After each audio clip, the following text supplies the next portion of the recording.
This is Reasonable Doubt with your hosts, Mark Garrigus and Adam Carolla. Yeah, get it on. Got to get on. A choice big on mandate. Get it on. Welcome to the best hour or so in the universe. It's Reasonable Doubt. I'm Adam Carolla. It's Mark Garrigus in New York City. Right, Gary caught me doing a double to celebrate my daughter's 30th birthday today. Isn't that amazing that I've got a 30-year-old force of nature who I just toasted and said, Tenny, I didn't even know what life was like before you. So great day for me. Yeah, I feel like my life before Tenny was pretty good, actually. I'm trying to think. How about your? And then you got to think. I don't know. Nah, you're right. No, you're right, because I would have been living in a rented house in La Crescenta with 3 dudes and driving a Zuzu Trooper and making $20 a boxing class. So not good before Tenny. So I think Right. she's got both of us. All right. By the way, when this drops tomorrow, I'm going to make a prediction. I think President Biden is, for the first time, although Ronald Reagan made a reference to it, I think for the first time he's going to proclaim the Armenian genocide a genocide, a U.S. president, which this drops on April 24th is the 106th anniversary of the commemoration. So quite a weekend to in the Armo Garrigus household. Well, if you guys want to take a ethnic cleansing and upgrade it to genocide, far be it from me to interfere. You know what I mean, Mark? Let's just agree to disagree. That's all. I've studied the subject well.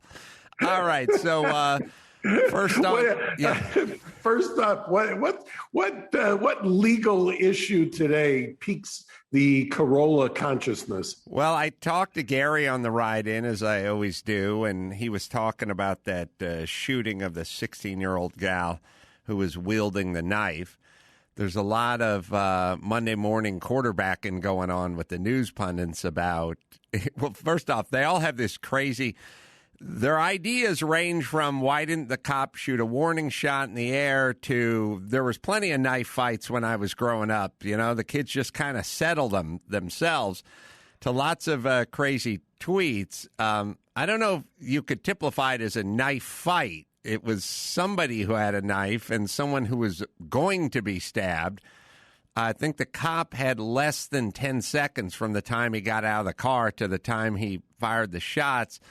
You know, nobody likes the optics of a 16-year-old being shot. On the other hand, in under 10 seconds, I don't think the cop knows the age of the person, and I don't think they have a lot of time to figure out non-lethal forces or have your partner intervene or, you know, throw the baton at her feet and trip her. I mean, she pulled the knife back and was pretty much going to stab this person and had announced, I shall stab this person beforehand. So in terms of the cop, I'm not sure what the options were. Do you have thoughts? I don't know what to make of this. I really don't, because the way it was first reported, the way it unfolded, you hit on like 3 or 4 things that were interesting too. The why 4 shots, why, the one about the knife fights I was chuckling about because back when you and I were in high school, you could carry knives. You know, people forget that. And most people did carry knives. Didn't you carry a knife in high school?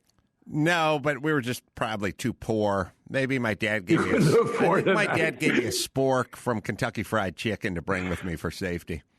We had those knives that you used to get. We used to get them down at Alvaro Street. Remember those ones that you could flick open, and everybody had a knife. I mean, the knives were so. You know, we used to. I talked with you before. We used to go over to that construction area, and we used to have rock fights, rock wars. Rock wars were huge. I mean, you throw, giant. Rocks, not dirt clods. We used to do rock fights and the whole thing. I know. It's and the difference between a stiletto and what is it? A stiletto and a what knife? What was the knife that everyone had? I know which one you're talking about. Look, there was butterfly? Not a butterfly. But that is a good one. Switchblade and a stiletto. Switchblade, the one. exactly. Right. And it was a different time. I mean, I posted a picture on Twitter this week. I don't know if Gary's got it, of my Uncle Bob holding me. I'm probably about 1 or 1.5, reaching for a cigarette that my grandfather is trying to hand me, with my cousin Glenn on my Uncle Bob's lap, who's holding a gun. And that was 1959. I mean, nowadays, can you imagine if I'm holding the grandkids or the nieces and nephews while I'm trying to hand them a cigarette while the other one has got a gun, what would happen to you? It's just we've come a long way. Yeah, it's like right up there with sitting on your dad's lap while he drove an Oldsmobile around the neighborhood. Yeah, there you go. There's me reaching for the ciggy at a very tender age. And you like Glenn handling the gun right there? Yeah. Right. And Uncle Bob looks, he looks very content. Rest in peace. He just passed away at the I think he was 93 years old. Armo males, we tend to live into our 90s as long as Ottoman Turks aren't slaughtering us in the desert. Yeah, it still feels like longer, but yeah, I get what you're saying.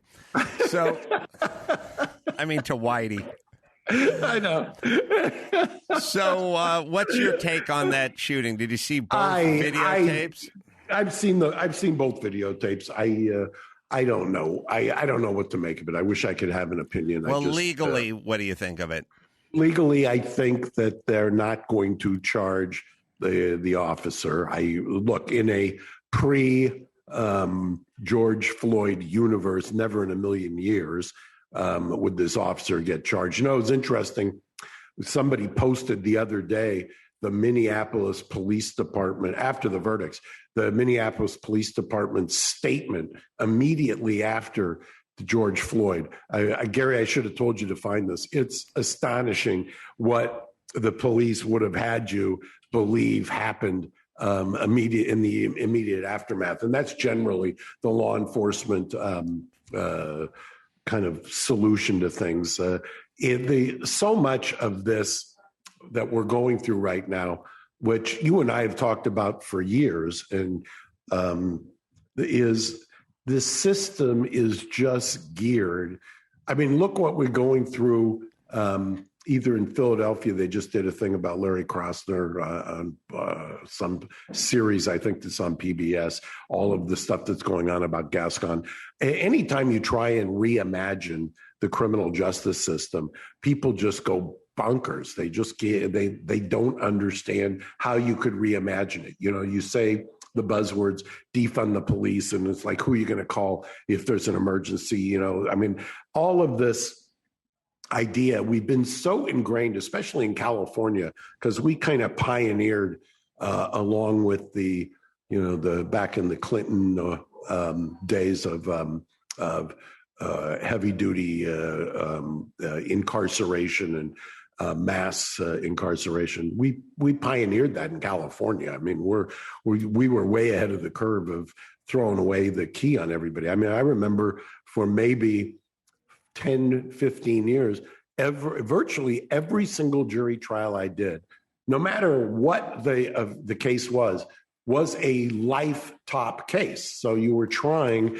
everything was punishable by life. I mean, it either had a strike prior or it was an assault that called for a life sentence. And, guys I remember growing up when Pops was prosecuting murders, and a second-degree murder was 5 to 7 years. And then, next thing you know, a second-degree murder in California, at least, is you can go away with the use of a gun for the rest of your natural life. You see, they're talking about Chauvin for the rest of his natural life. The pendulum has swung so far in one direction. At some point, it's going to have to come back, and I think it is coming back. But people are going to have to kind of, I think, step aside and say, what we have been doing has not worked. That's clear. So maybe there is a different solution. The locking up, I can't invoke my father again. He used to say, you want to solve the crime problem. He just says, incarcerate all males, the ages of 16 through 25, and you'll see a massive drop in crime because that's what, who commits almost all the crime. And it's true.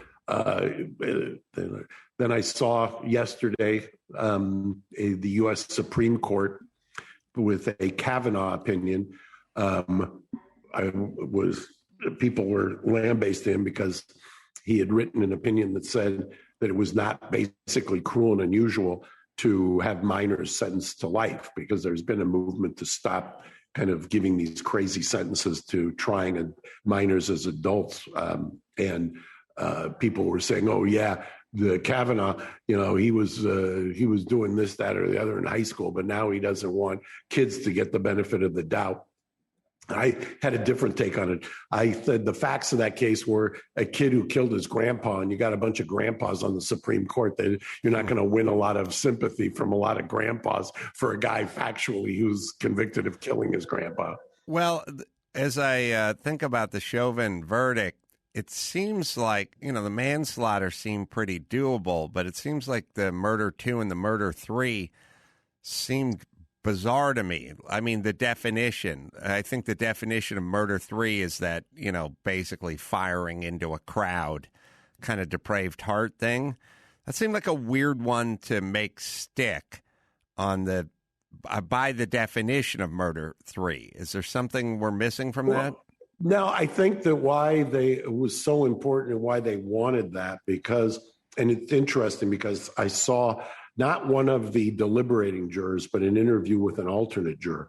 And sure enough, that juror talked about, and mind you, maybe she was alone at being an alternate and it didn't seep its way into the jury deliberation room. I doubt it, because I thought at the time that gave them the ability, the prosecution, to bring in how people felt, because the argument is, well, these are all people that are part of the crowd, and what he was doing was, what Chauvin was doing was affecting the people in the crowd, which will help us circumstantially find his mental state.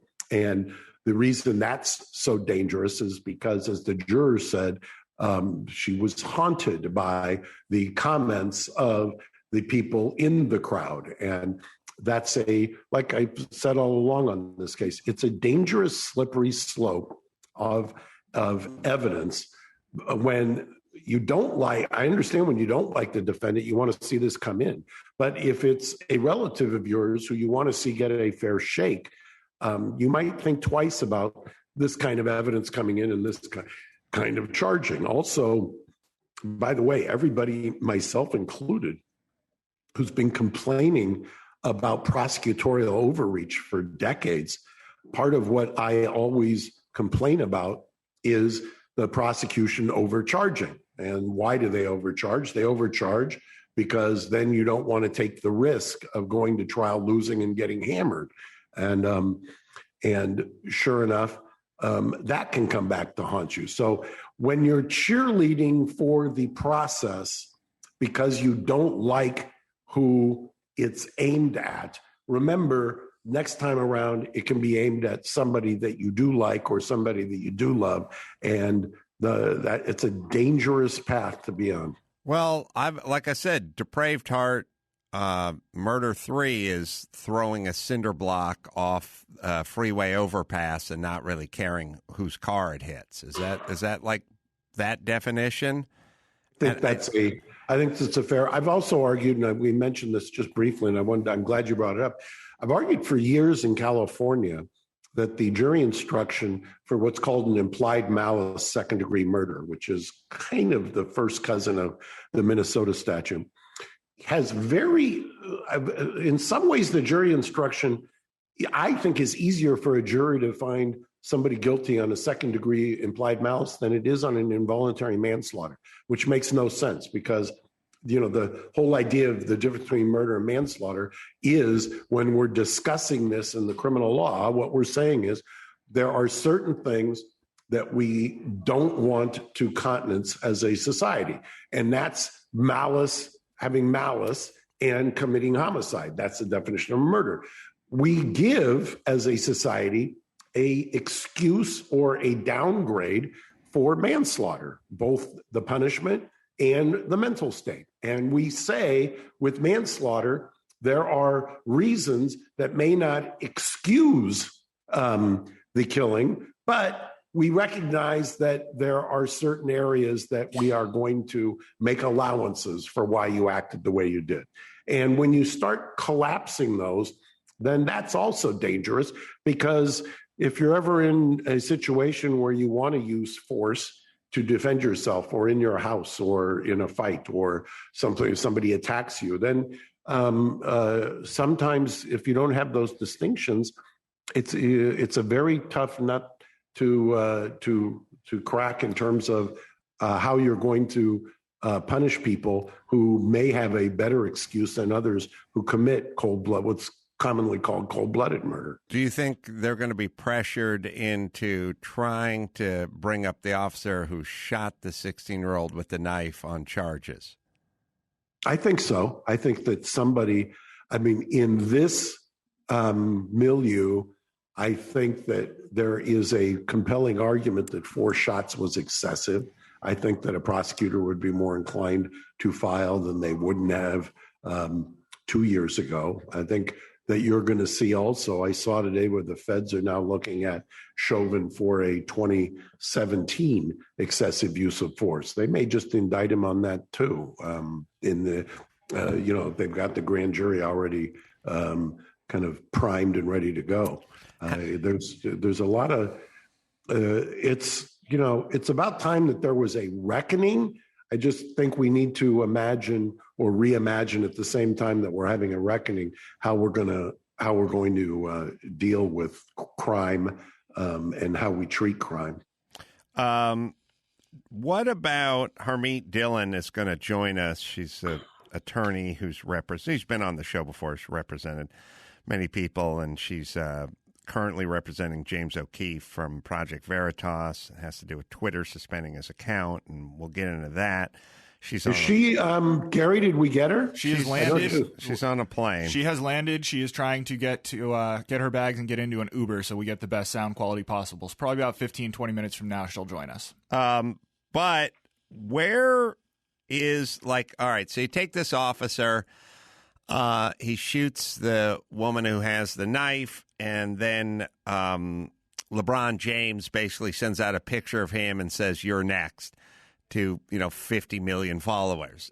Does he have liability, or is he opened himself up with some legal exposure for the cops saying, you put me in danger? Or do we have to wait and see if somebody actually makes an attempt on him, on the officer, or puts pig's blood on the outside of the house? Depending on the jurisdiction that the officer is in, and I haven't researched it, I can see where there could be an action, and it would be interesting to see what the courts would do with it, for a negligent infliction of emotional distress. But it's a very fine line. The First Amendment protects speech you don't like, and that's the whole purpose of it. And so I'm not so sure that would be actionable. But having said that, I'm also not sure that somebody wouldn't file that case. I mean, anybody with, in California, $435, or I think they just raised it, filing fee, can file any case. That doesn't mean you're going to survive a demur or you're going to survive summary judgment.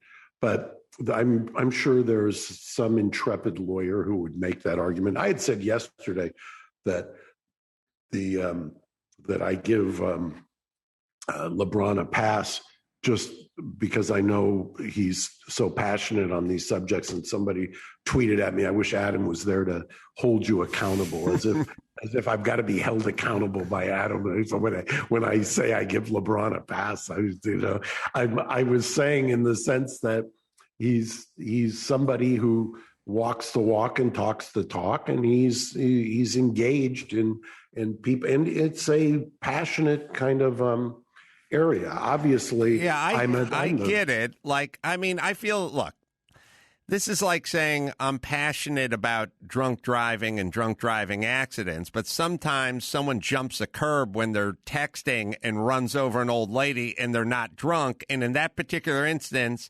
keep walking, LeBron. Go find a case of a drunk driver. I get, like, you're for motorist safety, you're for pedestrian safety.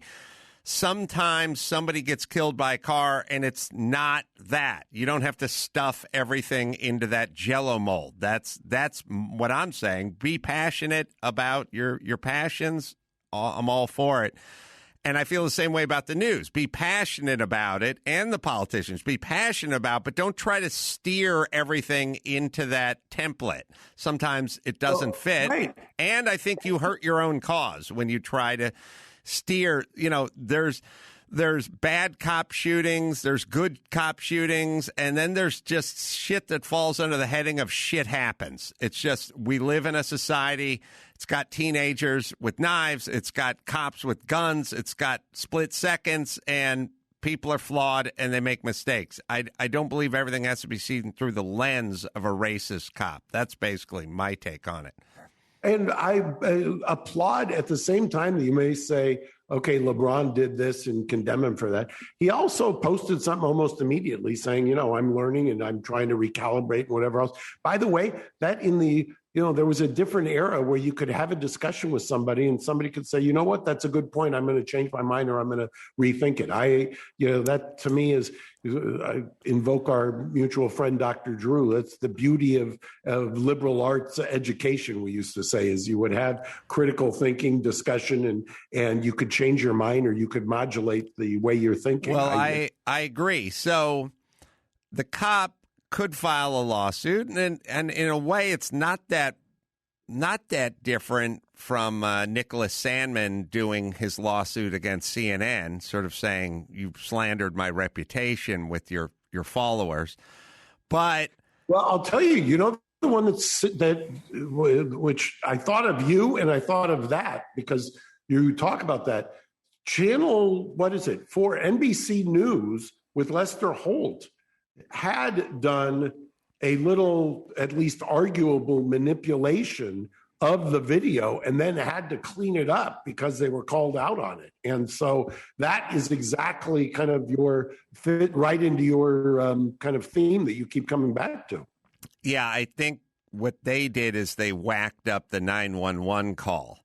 So they always, they'll take what they did with the Trayvon Martin thing is they whacked up the 911 call, so they had Zimmerman said he's black, but they cut out the part where the operator said, what's his ethnicity?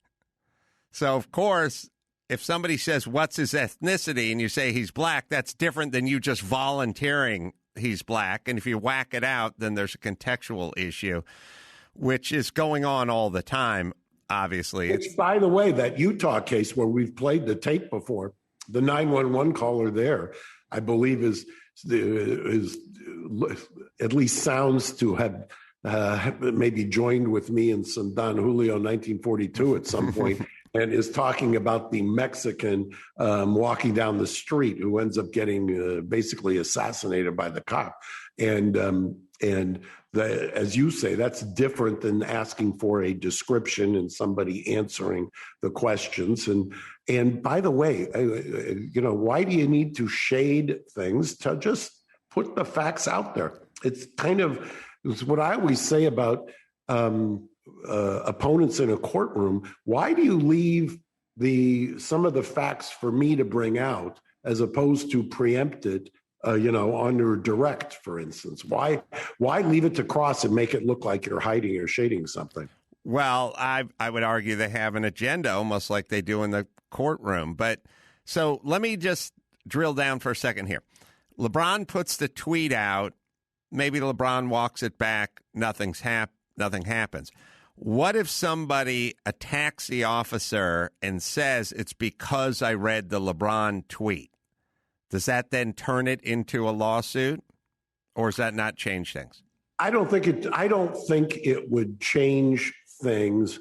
It's very difficult And I think one of the reasons, for instance, that you haven't seen so far any prosecutions of Hawley or Senator Cruz or Trump or Giuliani, it's very hard when you're talking about in a free speech context, in a arguably core free speech context, because this is an issue that is core political speech. Very hard to then separate out what is rhetoric, hyperbole, and causal relationships. In fact, I've seen a couple of things recently where that's going back and forth in the law, and it'll be interesting to see whether or not how the courts decide it. There's a case kind of percolating right now that may make its way up to the Court of Appeal, and we'll see if that how they rule on that. It's not a defined area of the law in terms of where you can just say black and white. I mean, it's evolving.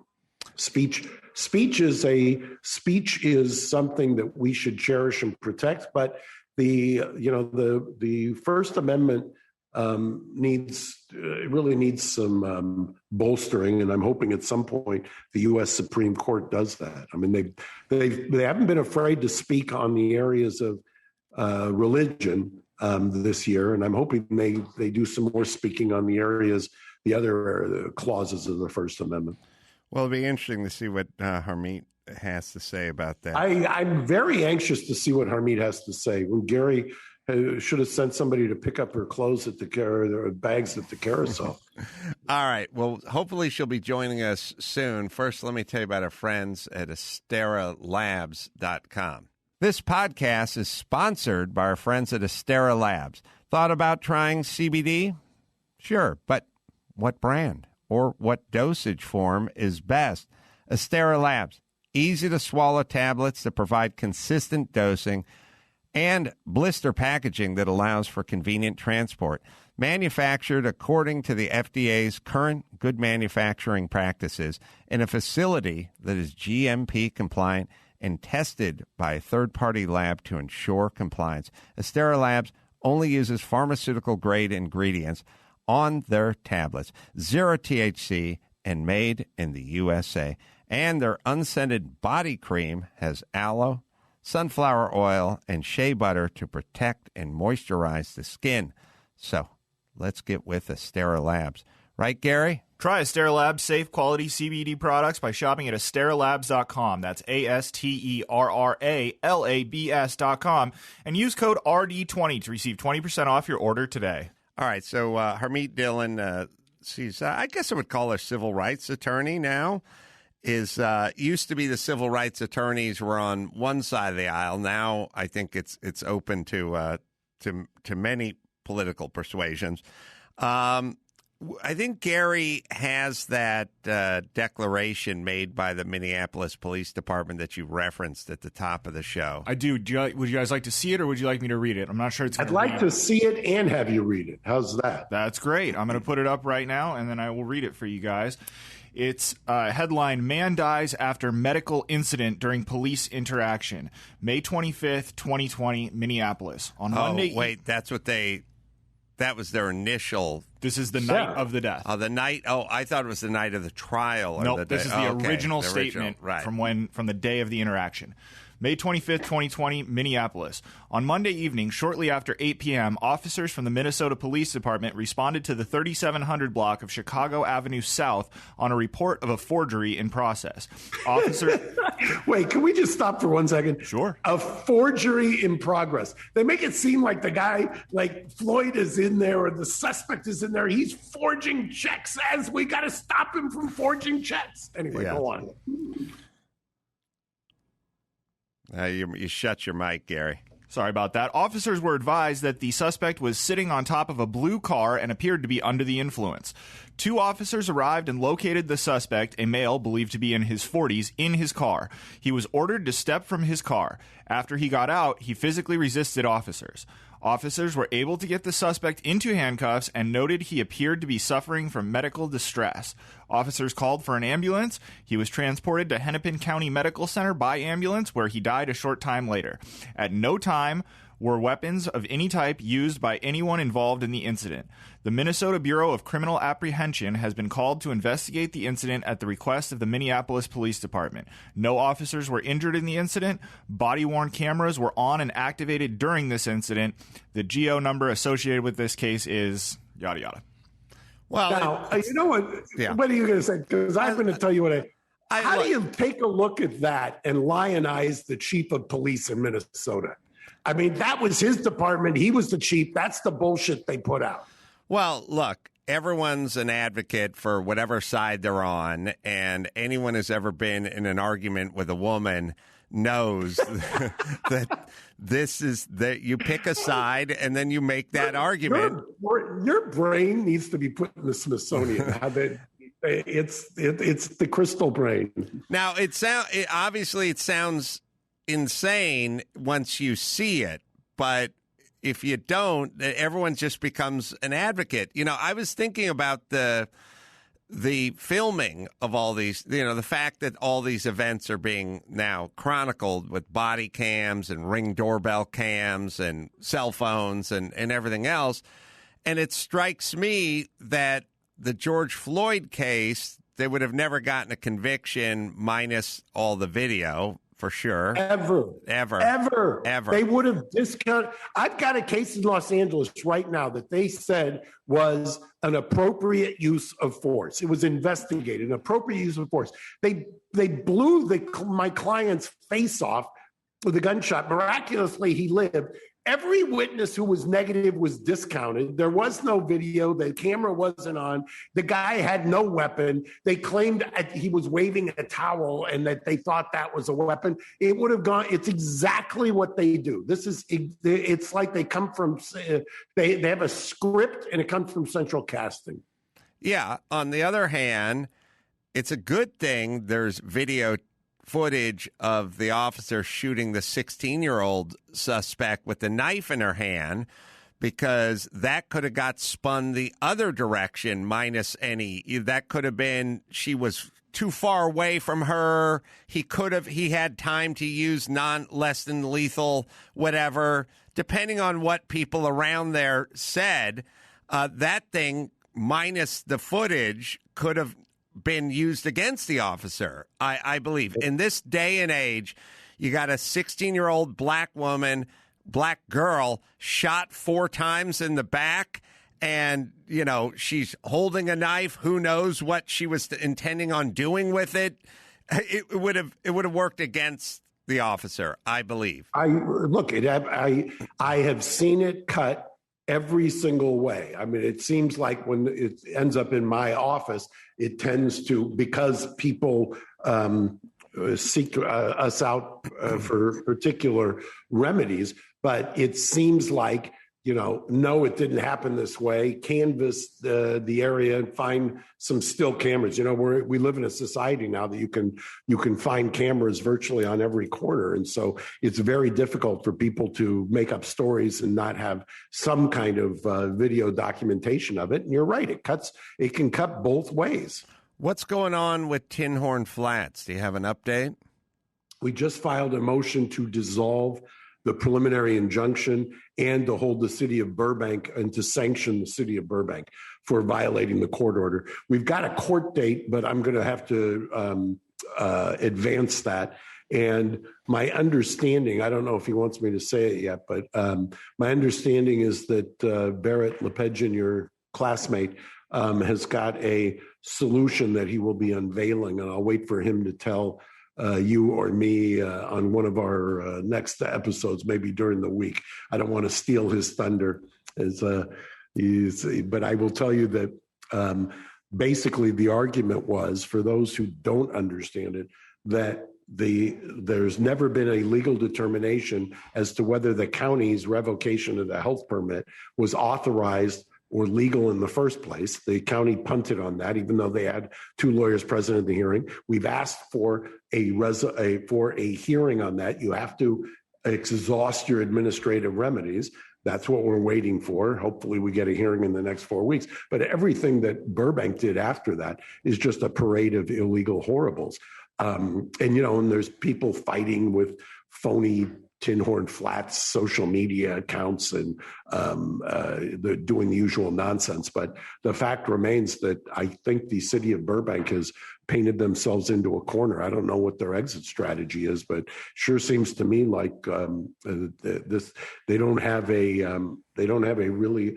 If I were to have to pick a side, I would pick Barrett LePagans. I would not pick the city of Burbank. Right. But again, there's never any consequence. So they just kind of go for it every time, waste a bunch of taxpayer money, waste a bunch of time, especially of the business owner, the homeowner, or whoever they're aiming, whoever they have in their crosshairs. And then if they lose, they lose. Nothing matters. It always reminded me when I got my ticket in the city of Burbank for crossing in the crosswalk while the light was blinking and just walking the other side. And I said, I'm going to fight it. And the cop said, yeah, go ahead and fight it. Who cares? And then, go down to the courtroom and then you pay in full. And then you go argue with them to get your money back. And then you set a court date and then you waste 2 or 3 days of work. And at the end, they go, well, you won because the cop didn't show up. And I go, won what? Yeah. What did I win? I missed 3 days of work. What did I win? I was not compensated at all. All I did was get my $118 back. I've got some news that's a win. You've got Harmeet Dhillon on line one. Harmeet Dhillon is on line one. Harmeet? Yes, hi. How are you guys? Hi. Thanks for joining us. I know you just landed and you jumped into an Uber, and so we appreciate you jumping on here. Harmeet, I wore your bright blue beanie that you knitted me this morning, and it kept me warm, and I thank you. Oh, that's great. I wore the codpiece you knitted me earlier in the year as well. All right, now, fake news. So, James O'Keefe, he's the founder of Project Veritas. I heard him speaking on Hannity a couple of days back. You're representing him. You guys are going after Twitter for suspending his account. Can you give us some of the nuts and bolts? Sure, absolutely. Well, Twitter has suspended James and Project Veritas previously, but then they unsuspended James. And so they recently, after Twitter, didn't like the fact that James did a very hard-hitting multi-day expose through Project Veritas of the bias that the CNN executives have exhibited behind the scenes against conservatives, in political sense as well as in cultural senses. They decided to make up a reason to get rid of him from their platform. And one of the reasons that their platform terms of service gives to deplatform somebody permanently is if they use multiple accounts.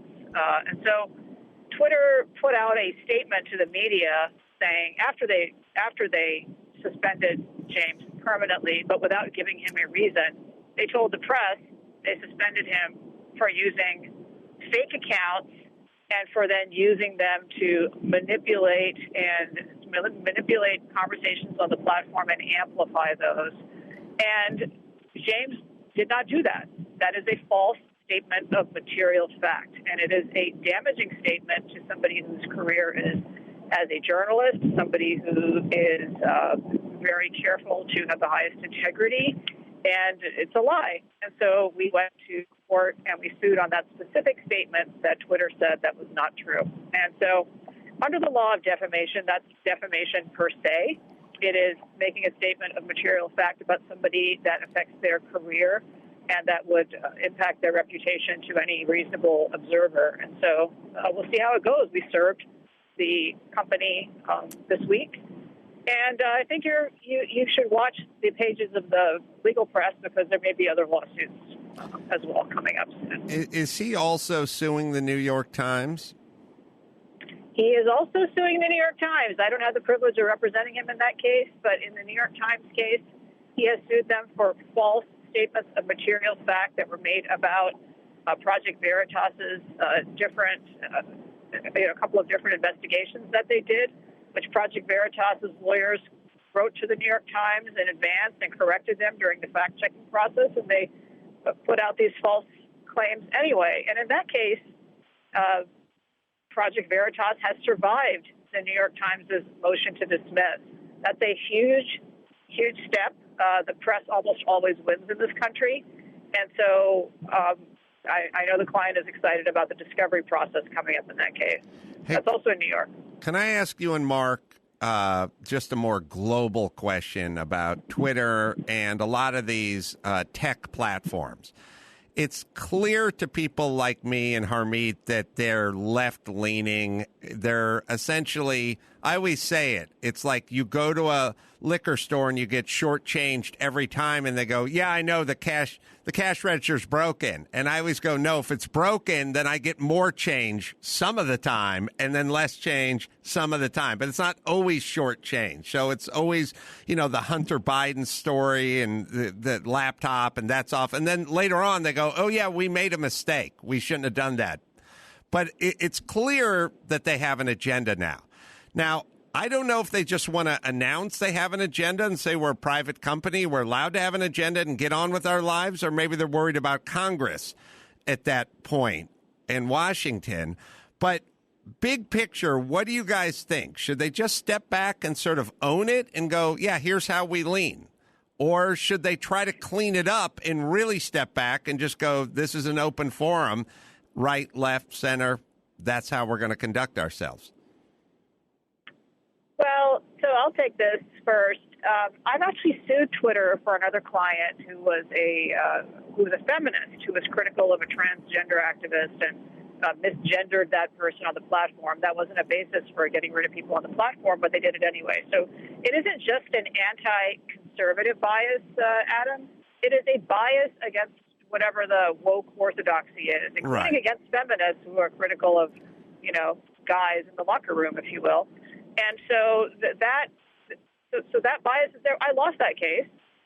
The California court said that Communications Decency Act Section 230 is basically an absolute bar for anybody holding them liable for their own terms of service. And so, what that means is Twitter's contracts with you as a user are meaningless, and that's what Twitter argued in court. That's kind of shocking. But until Congress acts, I don't think we're going to be able to remedy that specific issue. I don't think 230 immunizes Twitter or other companies from, actual defamation that doesn't have to do with conduct on the platform itself. But I think, yes, I would be fine with a universe where we had multiple social media platforms, where we had true competition. Everybody knew what the score was, and you could pick and choose. But what has happened instead is these companies are huge. They have effectively a form of, I think, subsidy by this Communications Decency Act 230 that has allowed them to swallow up and compete with newspapers and other independent publications to the detriment of the quality of news in this country. And there is no antitrust enforcement. There was no antitrust enforcement on this under Trump. There wasn't before that. There isn't likely to be under the Biden administration. And so you won't have a choice. And when a choice did come up, the Parler platform, I don't know whether you like it or use it or not, but it was sort of more conservative and more open. What happened was the big tech companies that actually host the data, Amazon, AWS, IBM, they shut down these platforms. So there's really nowhere safe where one could even put up an alternative platform right now. And I do think that our government needs to act in this regard. Otherwise, we will slowly be seeing fewer and fewer voices on any of our social media. Mark, how say you? The idea of kind of preaching to the choir, as I think anybody who knows me knows, I'm not into. I like a free, raucous exchange of ideas. I don't understand. I guess, it's one of the reasons I can't watch Fox. I can't watch CNN. I can't, I have trouble with MSNBC. I don't want to hear the slanted. I mean, I guess I do, but it would be nice sometimes to have voices that were actually talking to each other in a civil discourse fashion and exchanging ideas and watching people say, hey, I hadn't thought of it that way. And then maybe, changing whatever they're doing. I'm very leery of this idea of, and I've always been, of censoring speech. I just think it's a dangerous. Harmeet, let me try this one out on you because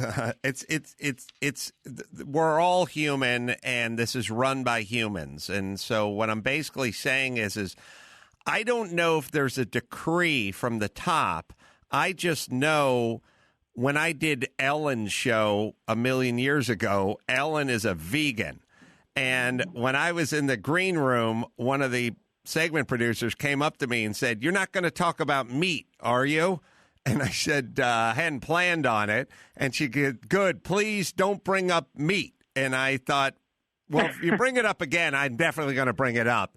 But no. And then I realized the person was scared. Now, what happened? Well, that person's not a vegan, but Ellen's a vegan. And they know who sort of rules the roost over there. And so the folks who work for Ellen, it just kind of trickles down. I don't know if there's an actual decree that says no talking about meat, or if you're there for 6 or 7 years, you kind of get which way the wind is blowing.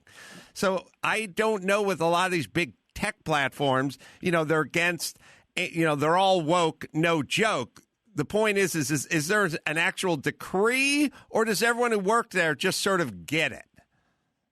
Yeah, so great question, and I'm speculating here, of course, but only partially. So there's a combination of factors. So for many years, look, all these companies are based in the Bay Area. My hometown of San Francisco is where Twitter has been based. Who lives in San Francisco and who can afford to live in Palo Alto? Like 20-something people making $250,000 a year who love, avocado toast and wear those, Japanese selvage jeans. There are certain prototypes. They're all liberals. They're not conservatives. And they are willing to overlook the crap on the streets and all of that for their, fancy restaurants and their surfing or what have you. And so they have their inbound, ingrained prejudices. That's part of it.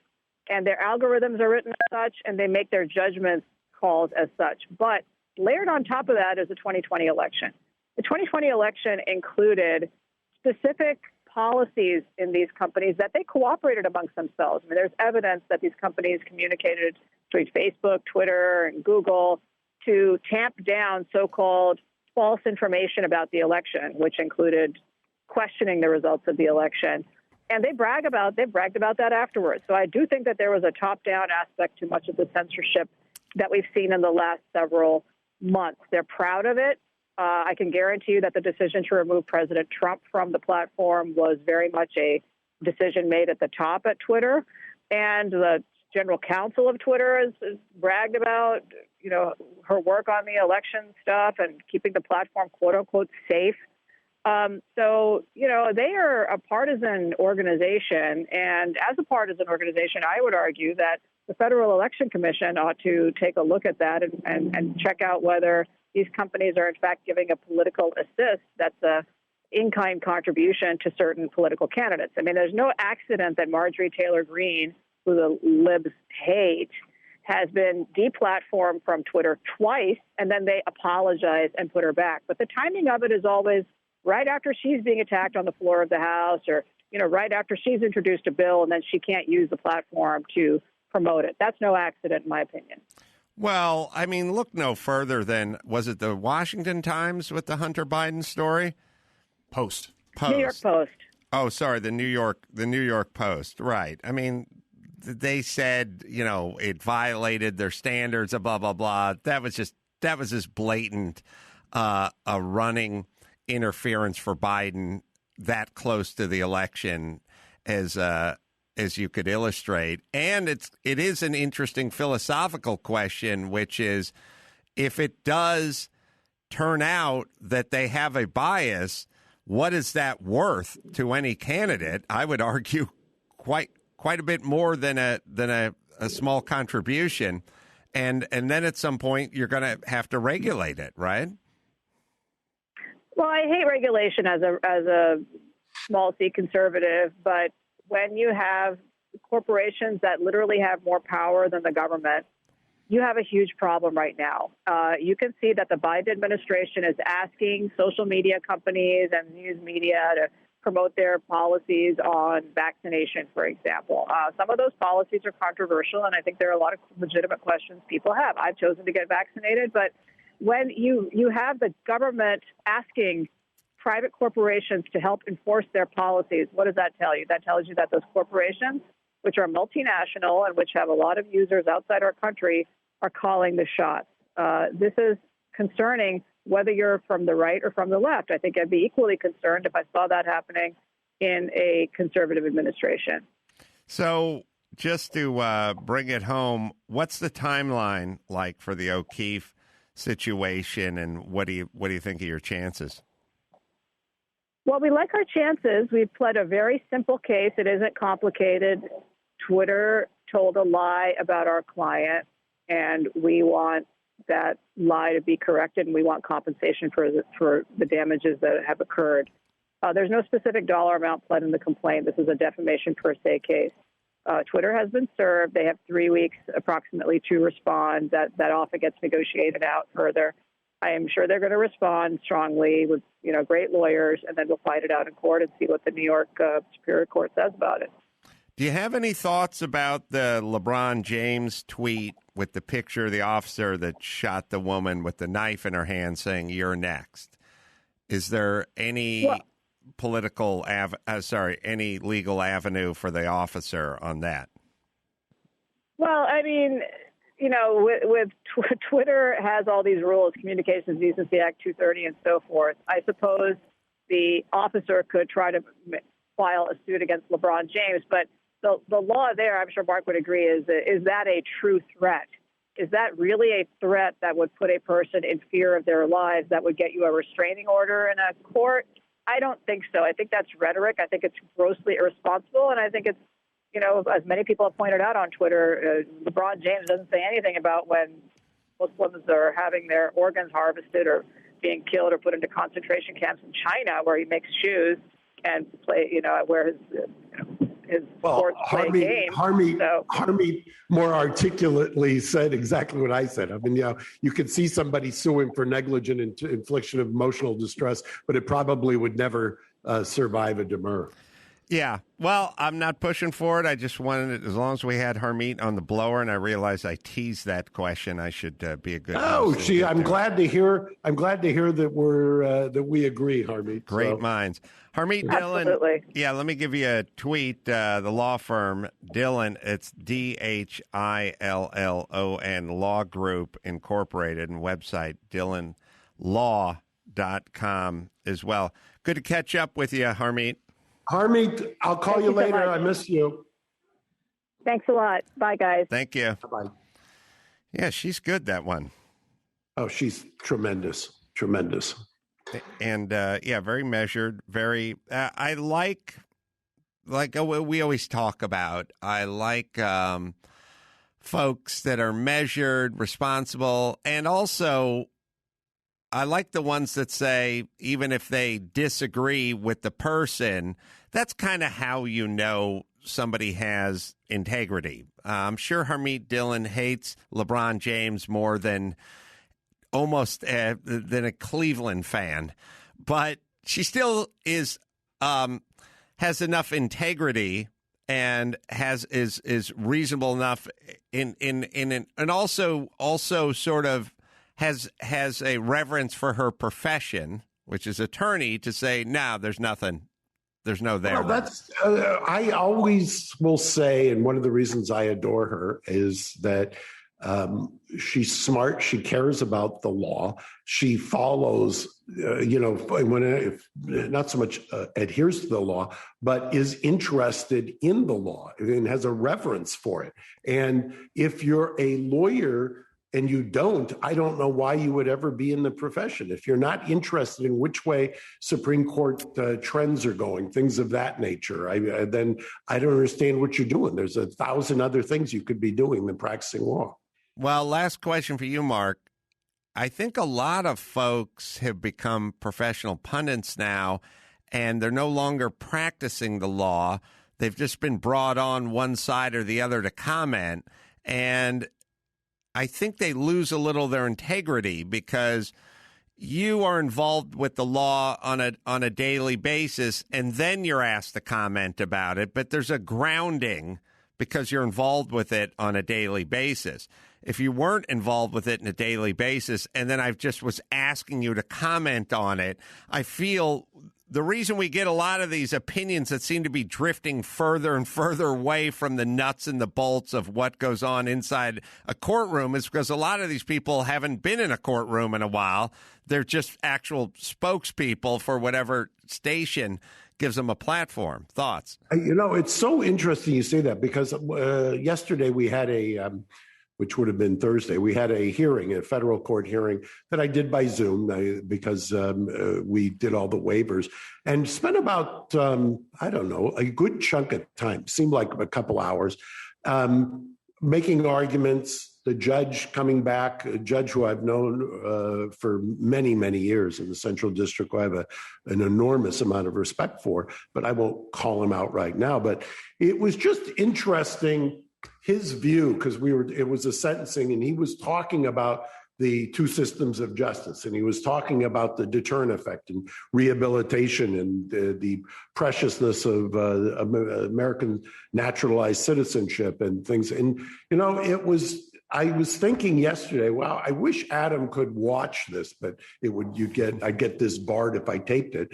And they announced that at the beginning. But it's interesting to see what really happens in day-to-day in a courtroom with real judges who adhere to the law and and have a reverence for the law. And compared to some of these clowns, for lack of a better term, who get up and comment, and you just say, have you been in a courtroom? Have you actually had a client's life in your hands? Have you ever, what is it you do that gives you the ability to pontificate where there is no resemblance whatsoever to reality? And you've become a cheerleader for one side or the other, as opposed to just trying to communicate how the system really works. A good comment to go out on. Let me tell you, we have a comment from Gary as well I want to get to. First 30 seconds for Geico. Do you own, do you rent your home? Well, you do one or the other, and then you have your automotive policy. So, good news. Geico makes it easy to bundle your homeowners or renters insurance along with your automotive policy. It's a good thing, too, because you already have so much to do around your home. You just go to Geico, get a quote, see just how much you could save when you get your bundle going at Geico. That is geico.com. Gary. Yeah, just real quick, I wanted to let all the listeners know, if you want to follow Harmeet on Twitter, her Twitter handle is a little unusual. It's at PNJABAN. So go follow her there for her legal insights. All right, May 7th and 8th, Appleton, Wisconsin, Skyline Comedy Club meet coming up May 22nd, Los Angeles, Jam in the Van. We're doing a live pod there. Go to amcroll.com for all the live shows, and you can check out our Pluto TV channel at 585. You can check out our Chassis channel there. What do you got, Mark? Get down to Palm Springs, Gigi's for brunch this weekend, Elixir for out by the pool, Casa Tropicana. In San Clemente, the weather's great. Prova, if you're in New York, stop by GCT, Grand Central, or Moxie Hotel in Times Square. And if you come equipped with your own knives, come down to Engine Company 28 or 10E and run into the Preacher or Dr. Alien. So until next time, Adam Carolla for Mark Garriga saying mahalo. Thanks for listening to Reasonable Doubt. Tune in next Saturday for an all-new episode.